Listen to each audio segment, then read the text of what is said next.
Hello my dear students, कैसे आप सभी लोग। आशा करता हूं आप सभी लोग काफी अच्छे से होंगे। मैं समीर कुमार आज फिर से आपके बीच हूं और आज मैं डिस्कस करूंगा आपके साथ पास्ट परफेक्ट कंटिन्यूअस टेंस। अगर अब तक आपने मेरे पहले टेंस वाली वीडियो को नहीं देखा है तो पहले आप हमारे present indefinite tense, present continuous, present perfect continuous, past indefinite, past continuous, past perfect tense को देख लीजिए। उसके बाद पास्ट परफेक्ट कंटिन्यूअस टेंस को आप देखिएगा। क्योंकि टेंस का जो लिंक है वो सभी एक दूसरे से जुड़ा हुआ होता है ना। तो आज जो मैं डिस्कस करने वाला हूं वो होगा आपका पास्ट परफेक्ट कंटिन्यूअस टेंस। समझते हैं ये होता क्या है। देखिएगा, पास्ट का मतलब क्या हो गया? बीते हुए एक्शन को बताना। मतलब जो एक्शन, जो काम बीत चुका है या कोई ऐसा काम जो हो चुका है ना, जो हो चुका है उसके बारे में बात करेंगे। परफेक्ट मैंने पहले ही बताया था कि अगर परफेक्ट आ रहा है मतलब सेंटेंस में एक V3 का होना जरूरी है। अगर कंटिन्यूअस दिखाई दे रहा आपको, इट मीन्स कि एक V4 का फॉर्म होना चाहिए। तो V3 एक होनी चाहिए और एक V4 फॉर्म। ठीक है। पास्ट का मतलब बीते हुए एक्शन को। ठीक है, पास्ट का मतलब बोल सकते हैं बीते हुए एक्शन को। ठीक है, बीते हुए एक्शन को। अब अगर आप पास्ट परफेक्ट कंटिन्यूअस टेंस समझिएगा तो होगा क्या? कोई ऐसा काम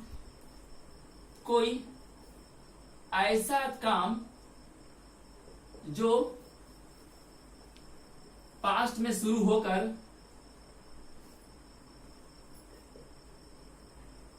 पास्ट में ही ओवर हो गया।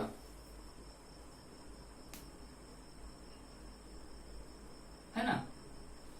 कोई ऐसा काम जो पास्ट में तो शुरू हुआ था और पास्ट में ही खत्म हो गया, लेकिन उस बीच क्या होता है कि कुछ ड्यूरेशन चल रहा है ना।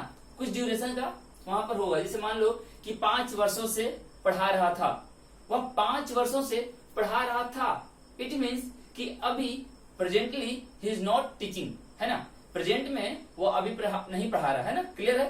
तो अगर मैंने बोला कि वह 5 वर्षों से खेल रहा था, वह 20 वर्षों से खेल रहा था, वह 10 महीने से खेल रहा था, कुछ भी अगर इस तरीके से सेंटेंस हो तो समझना है चीज कि वो एक खास टाइम से स्टार्ट करा था पास्ट में और पास्ट में ही खत्म हो गया। मतलब जब प्रेजेंट में बोला जा रहा है तो उस समय वो एक्शन परफॉर्म नहीं किया जा रहा। क्लियर है। तो ये समझना आपको, कोई ऐसा काम जो पास्ट में शुरू होकर पास्ट में ही ओवर हो गया, है ना। ठीक है। अगर मैं इसके आइडेंटिटी के बारे में बात करूं, आइडेंटिटी के बारे में, तो प्रेजेंट वाली याद करो आप। प्रेजेंट में मैंने बताया था भर प्लस ता रहा है ना। तो यहां पे क्या आएगा?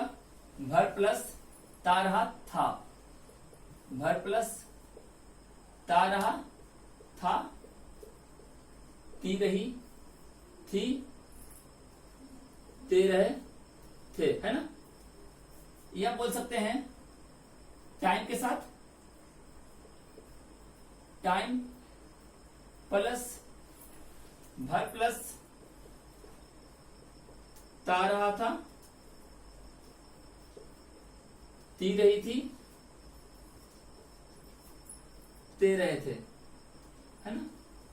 यह बोल सकते हैं टाइम के साथ वर्ब आएगा और रहा था, रही थी। ठीक है, रहे थे। समझना है आपको, ये जो टाइम आ रहा ना, ये टाइम ड्यूरेशन है। क्या है? ड्यूरेशन है। मतलब 2 साल, 5 साल, 1990 से, सोमवार से। तो ये ड्यूरेशन का बोध करा रहा, टाइम वर्ड नहीं होगा यहां पर, टाइम ड्यूरेशन कह रहे हैं, है ना। क्लियर। अगर मैं इसका सिंटेक्स की बात करूं, अगर मैं इसके सिंटेक्स की बात करूं तो क्या आएगा?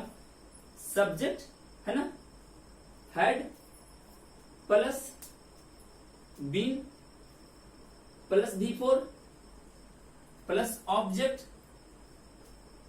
Plus since for time. Clear है। तो यहां पर समझिएगा इस चीज को कि सब्जेक्ट कोई भी हो, सब्जेक्ट कोई भी हो आप वर्ब के रूप में क्या यूज कर रहे हो, हैड का यूज कर रहे हो। सब्जेक्ट कोई भी हो आप वर्ब हमेशा ऑक्सिलरी के रूप में हैड का यूज करोगे। हैड आएगा, फिर बीन आएगा। बीन क्या है आपका, V4 फॉर्म है ना, सॉरी V3।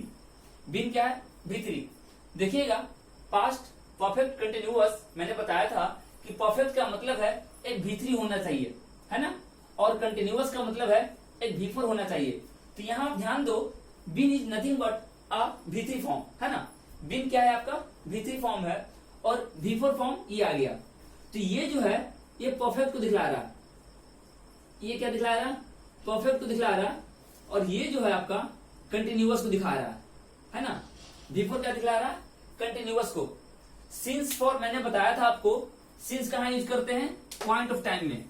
सिंस कहां यूज करते हैं, पॉइंट ऑफ टाइम में। और फॉर का यूज कहां करते हैं हम लोग, पीरियड ऑफ टाइम में। पीरियड ऑफ टाइम में, ठीक है। अगर आपने प्रेजेंट परफेक्ट कंटिन्यूअस वाली वीडियो नहीं देखा है तो प्लीज आप देख लो, क्योंकि मैंने एक्सप्लेन कर रहा है वहां पर कि exactly what is the difference between since and for. Since और फॉर के बीच में क्या डिफरेंस है, पॉइंट ऑफ टाइम और पीरियड ऑफ टाइम। जहां समय निश्चित हो, जहां समय फाइनाइट कर दिया जाए, वहां आप यूज करते हो सिंस का। और जहां टाइम इंटरवल में आ रहा हो, जहां पर टाइम इंटरवल में आ रहा हो, वहां आप यूज करते हो फॉर का। Is it clear. तो ये समझना है आपको कि सिंस और फॉर का यूज किस तरीके से किया जाएगा सेंटेंस में, क्लियर है। चलिए एक एग्जांपल मैं लेता हूं इसके लिए। एक एग्जांपल,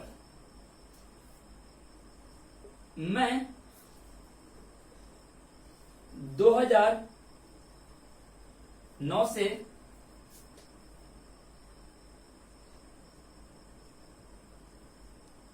अंग्रेजी पढ़ा रहा था, है ना। मैं 2009 से अंग्रेजी पढ़ा रहा था। सब्जेक्ट क्या है आपका, आई। आप सबसे पहले आई यूज करोगे। अब आई को क्या चाहिए, हैड। आपने हैड यूज किया। हैड का क्या चाहिए, बीन। तो आपने बीन यूज किया, है ना। आई हैड बीन, ठीक है। अब आई हैड बीन, तो मैं ये वाला सेंस आपका कंप्लीट हो गया। अब पढ़ाना, पढ़ाना इज वर्ब। तो वर्ब पढ़ाना है, it means you will use teach. तो टीच का V4 फॉर्म यूज करना है, टीचिंग। टीच का V4 फॉर्म यूज करना है, टीचिंग। तो आई हैड बीन टीचिंग, ठीक है। मैं पढ़ा रहा था। क्या पढ़ा रहा था, इंग्लिश। वर्ब का इफेक्ट किस पर आके गिर रहा है, इंग्लिश पर। तो इंग्लिश क्या हो गया आपका, ऑब्जेक्ट। वर्ब का इफेक्ट जिस पे गिरेगा वो क्या होता है आपका, ऑब्जेक्ट होता है। तो मैं क्या पढ़ा रहा था, मैं इंग्लिश पढ़ा रहा था। तो I had been teaching English. I had been teaching English, है ना। अब देखो आप क्या बचा, 2009 से। This is what, this is point of time या this is what, period of time. क्या है ये, तो आप बोलोगे सर ये फिक्स है कि पॉइंट ऑफ टाइम है। क्या है ये पॉइंट ऑफ टाइम है। और माय डियर स्टूडेंट्स, मैंने आपको बताया है कि अगर पॉइंट ऑफ टाइम आएगा, अगर पॉइंट ऑफ टाइम आएगा तो you have to use since. किसका यूज करना है, सिंस का यूज करना है। तो आप यूज करोगे सिंस, है ना। Since, since what, since 2009। Clear है। चलिए एक एग्जांपल और मैं कर लूं। सचिन पिछले 20 वर्षों से क्रिकेट खेल रहे थे, ठीक है। आप इसे बहुत सेंटेंस बना सकते हो, है ना।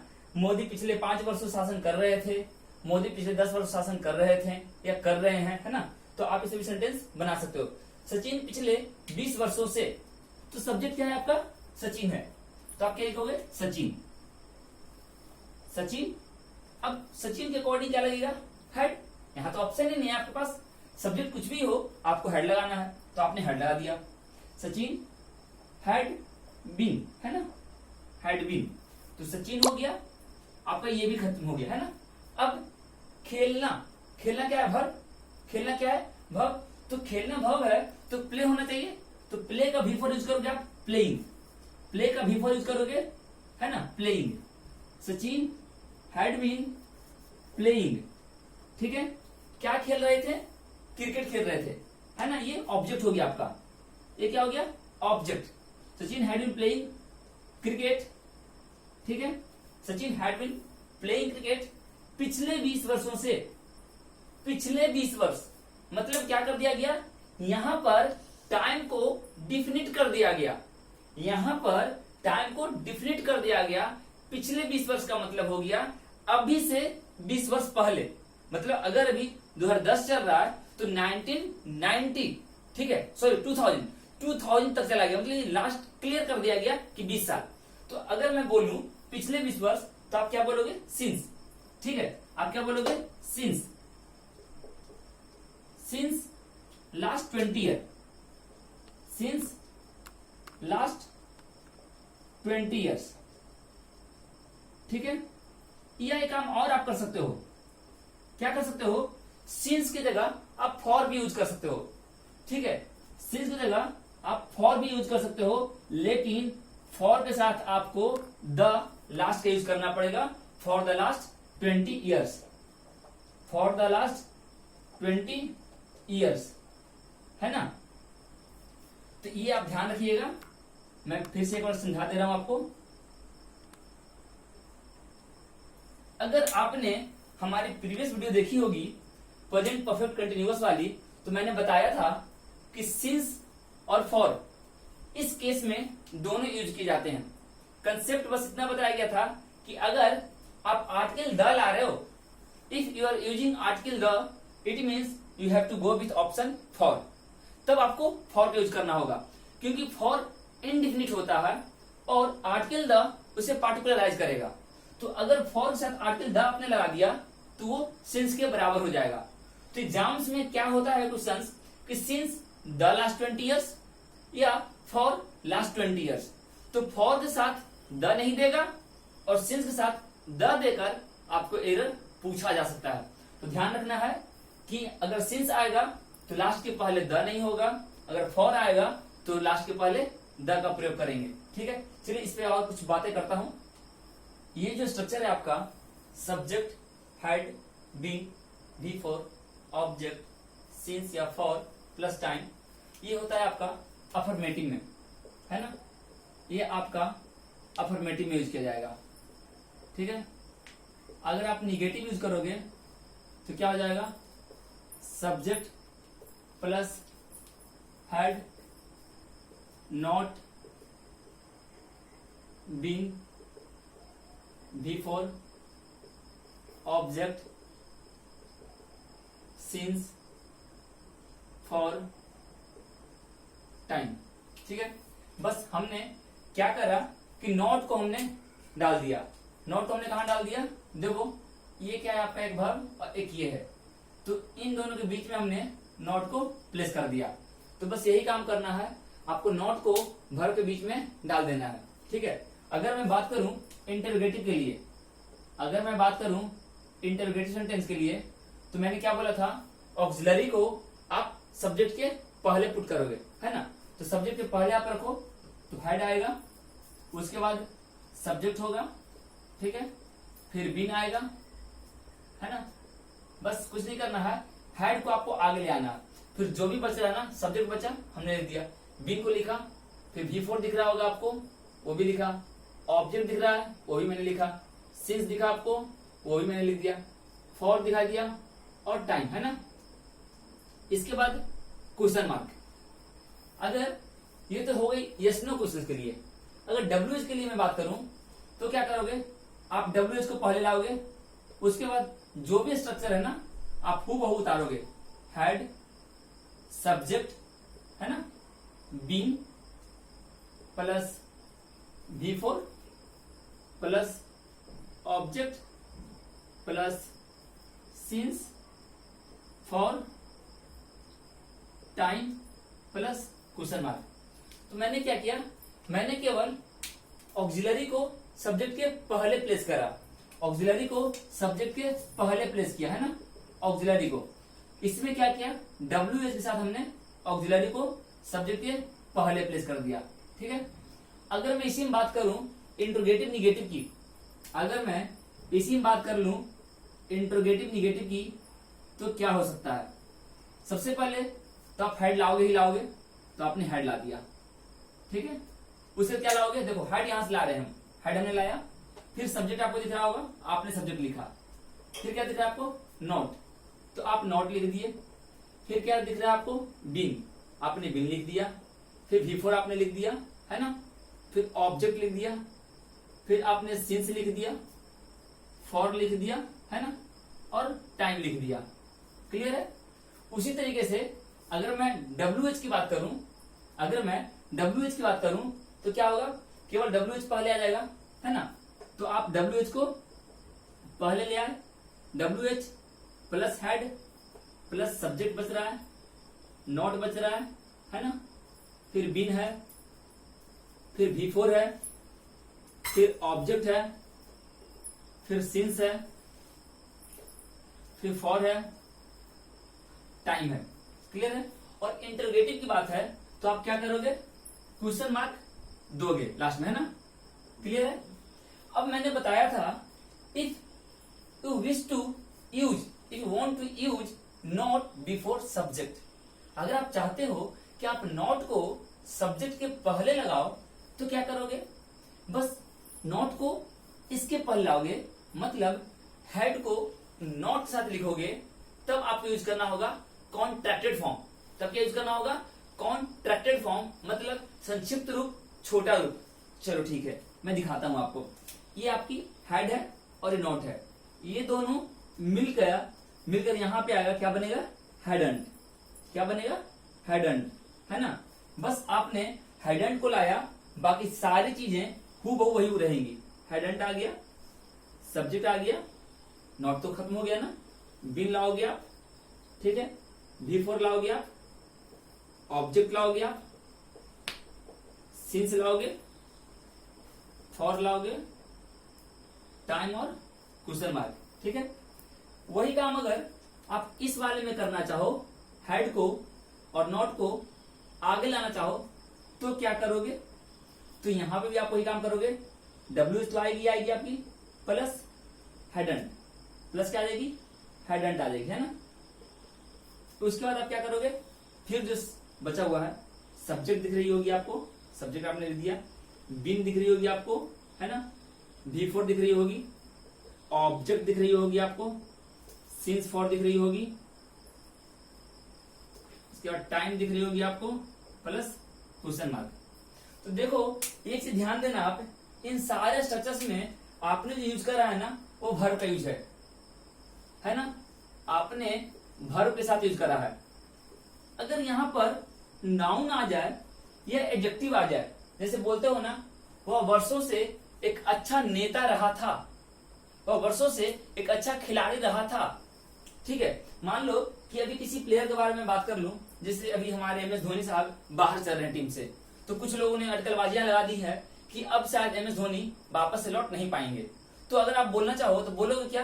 कि MS धोनी एक अच्छा खिलाड़ी थे, MS धोनी वर्षों से एक अच्छे खिलाड़ी थे, है ना। यह बोल सकते हो कि MS धोनी भारतीय टीम के एक आधार स्तंभ थे काफी समय से। तो अगर आपने टाइम जोड़ दिया फिर आप यहां यूज करोगे। तो अगर विथ नाउन या एडजेक्टिव आप यूज करना चाहो तो आपकी स्ट्रक्चर क्या होगी? तो आप यूज करोगे subject, had, been, noun oblique adjective plus since for time, ठीक है। मैं इसका एक एग्जाम्पल करा देता हूं, ठीक है। इसका एक एग्जाम्पल मैं करा देता हूं, एक मिनट।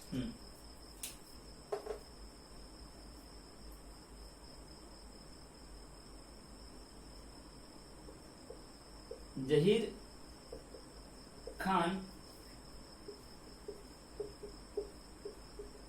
वर्षों से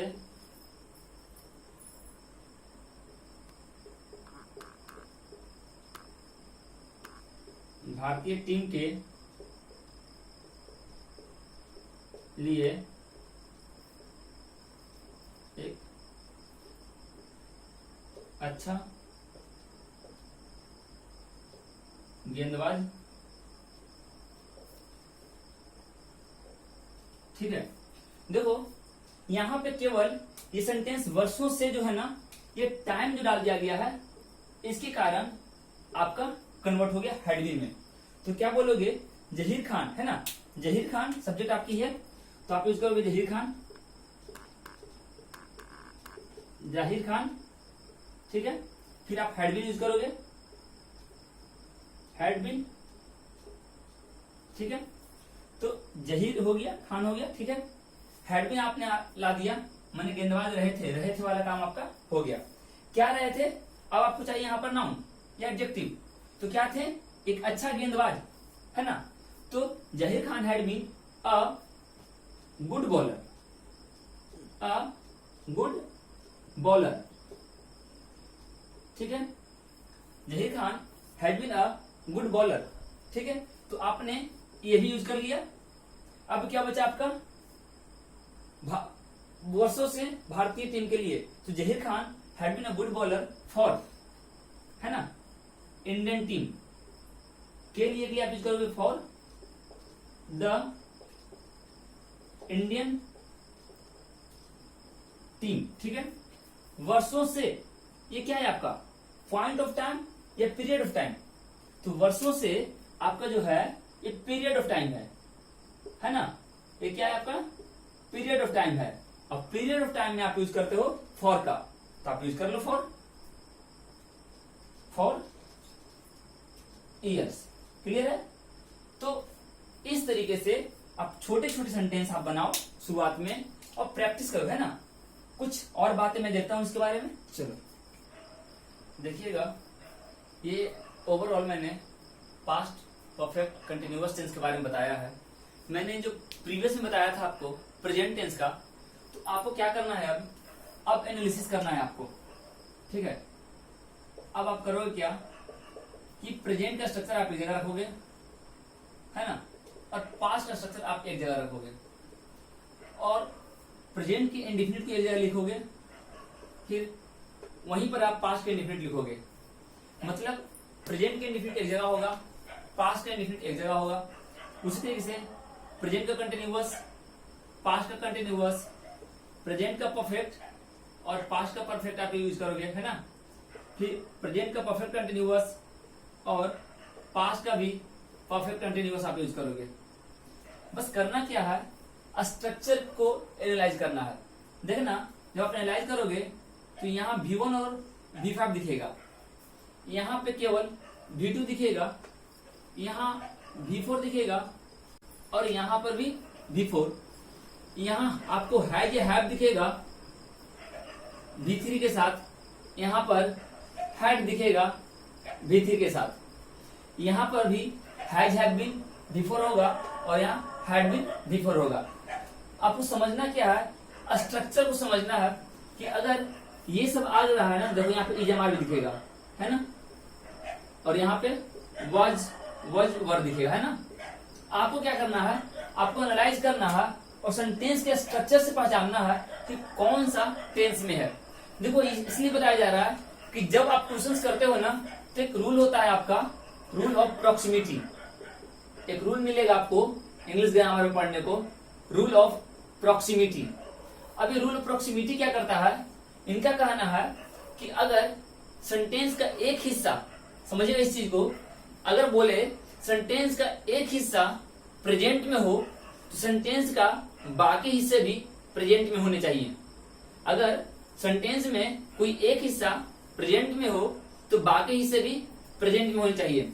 जैसे एग्जांपल समझ लो आप, इफ आई हैव मनी, है ना, if I have money I will would give it to mister Bajaj. ऐसा कोई प्रश्न है तो देखो, ये जो है ना आपका, यहां पे जो आपने यूज करा है आई हैव, हैव क्या बतला रहा है आपको, प्रेजेंट। हैव क्या बता रहा है आपको, प्रेजेंट। तो जब प्रेजेंट आपने यूज करा है तो यहां पर भी पास्ट आप यूज नहीं करोगे, आप प्रेजेंट का ही फॉर्म लेकर चलोगे, ठीक है। हालांकि ये फ्यूचर होता है ना, लेकिन आप यही फॉर्म लेकर चलोगे, क्योंकि ये बोला गया है स्ट्रक्चर में, ये वुड पास्ट फॉर्म होता है विल का। तो यही है रूल ऑफ प्रॉक्सिमिटी। तो ये कहती क्या है कि अगर एक जगह आपने प्रेजेंट रखा है तो अगली जगह भी आपका क्या होगा, प्रेजेंट होगा। तो ये कब आप कर पाओगे, जब ये स्ट्रक्चर्स आपके फिंगर पे होंगी, मतलब फिंगर टिप्स पे अगर आपने स्ट्रक्चर्स को रख लिया है तो ये चीजों को एनालाइज करना काफी आसान हो जाएगा। चलता हूं, फिर मिलूंगा अगले वीडियो में। अगले वीडियो में हम बात करेंगे फ्यूचर इंडेफिनिट टेंस के बारे में। तो आप लोग खुद से एक बार उसे पढ़ लीजिएगा, बहुत छोटा टॉपिक है वो, ठीक है। मैं उसके बारे में डिस्कस करूंगा नेक्स्ट वीडियो में। तब तक आप इस वीडियो को देखिए, एंजॉय कीजिए, और अगर अच्छी लग रही हो, पसंद आ रहा हो आपको, तो प्लीज एक लाइक कीजिए, अपने दोस्तों से शेयर कीजिए, और अगर अब तक आपने सब्सक्राइब नहीं कर रहा है तो प्लीज प्लीज प्लीज सब्सक्राइब कर दें। चलता हूं, फिर मिलूंगा। Thank you for watching my video.